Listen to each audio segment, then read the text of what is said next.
p0100 and u0106. The NOx sensor that's down on the bottom is connected to the same circuit as the glow plug control module and the mass airflow. Let's look underneath.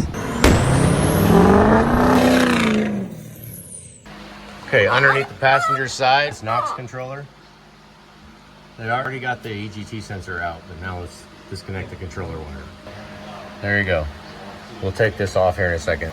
So I unplugged the 3 modules. Well, the 2 modules on the bottom, the NOx control modules, and then under here, fuse 36. So you're still gonna throw the code until you replace that fuse. Let's see if that works. Right now, I wanna clear codes. Code's cleared. Just shut it off. Let it rest for a minute. Turn it back on.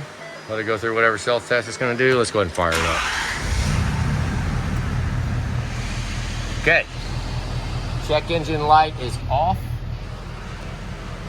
We will know ideally when we shut it off and start it back up again. So let's do that right now. Here we go. Shut her down.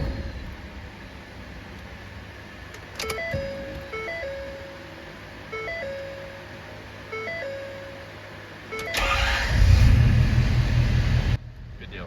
So a p0106 and a p0100, yeah, it's the delete. So when we get the delete done, go ahead and make sure you unplug those modules, because if the modules physically short out, now there's no guarantee also that the plugs underneath can get shorted out from water in it. So, but now at least we got the module out. So there, now he's got his check engine light back again, and his glow plugs are working. Now you got glow plugs. Yeah, that'll be nice. I didn't know the glow plugs weren't working. So. That's 6.7. 6.7 starts good anyways, huh? Yeah. Yeah.